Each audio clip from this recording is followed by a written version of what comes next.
Last வீடியோவில் நீங்கள் டாவின்சியை சக்ஸஸ்ஃபுல்லாக டவுன்லோட் பண்ணியிருப்பீங்கன்னு சொல்லிட்டு நான் நினைக்கிறேன். உங்களுக்கு அதில் வேறு ஏதாவது டவுட் இருந்தால் கமெண்ட்டில் போடுங்க.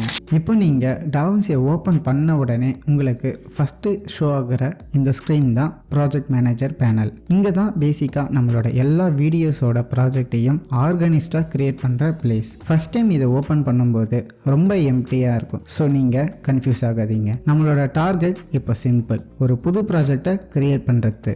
இப்போது இந்த அன்டைட்டில் ப்ராஜெக்டை டபுள் கிளிக் பண்ணால் ஓப்பன் ஆகிடும். பட் எப்போவுமே அன்டைட்டில்டாக தான் இருக்கும். ஸோ இதை அவாய்ட் பண்ணுங்கள். ப்ரொஃபஷனல் மெத்தட் என்னென்னா, இங்கே கீழே ரைட் பாட்டமில் நியூ ப்ராஜெக்ட்னு ஒரு பட்டன் இருக்கும். இதை கிளிக் பண்ணுங்கள். இப்போது உங்கள் ஃபைலுக்கு ஒரு ப்ராப்பர் நேம் கொடுங்க. எக்ஸாம்பிளுக்கு நீங்கள் ரீல்ஸ் எடிட் பண்ண போகிறீங்கன்னா ரீல் 001, யூடியூப் வீடியோஸ் எடிட் பண்ண போகிறீங்கன்னா YT இன்ட்ரோ, கிளைண்ட்டோட எடிட்ஸ்னா கிளைண்ட் நேம் போட்டுக்கோங்க. உங்களுக்கு என்ன நேம் வேணுமோ அதை டைப் பண்ணிவிட்டு கிரியேட்னு கிளிக் பண்ணுங்கள். அவ்வளோதான். இப்போது சாஃப்ட்வேர் ஓப்பன் ஆகிடுச்சு. இதுதான் நம்மளோட main work space. Editing, colour, export எல்லாமே இங்கே தான் நம்ம பண்ண போகிறோம். இப்போ நீங்கள் உடனே ஹோம் ஸ்க்ரீனுக்கு பேக் போகணும் அப்படின்னா, அதாவது நம்மளோட ப்ராஜெக்ட் மேனேஜர் பேனலுக்கு இங்கே பாட்டம் ரைட்டில் ஒரு ஹோம் ஐக்கான் இருக்கும். இதை கிளிக் பண்ணுங்க. நீங்கள் ப்ரீவியஸ் ஸ்க்ரீனுக்கு போயிடுவீங்க.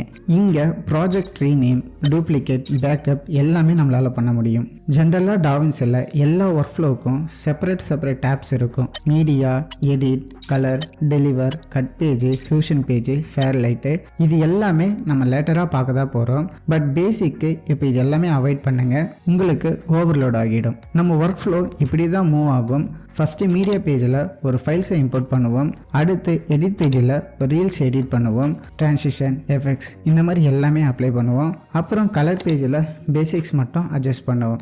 லாஸ்ட்டில் டெலிவரில் YouTube or reels export setting போட்டு ஃபுல் வீடியோ ரெடி பண்ணுவோம். இது எல்லாமே நான் உங்கள் கூட ஸ்டெப் பை ஸ்டெப்பாக உங்களுக்கு ஸ்மூத்தாக லாஜிக்காக புரிகிற மாதிரி தான் எக்ஸ்பிளைன் பண்ண போகிறேன். Now let's dive into next video.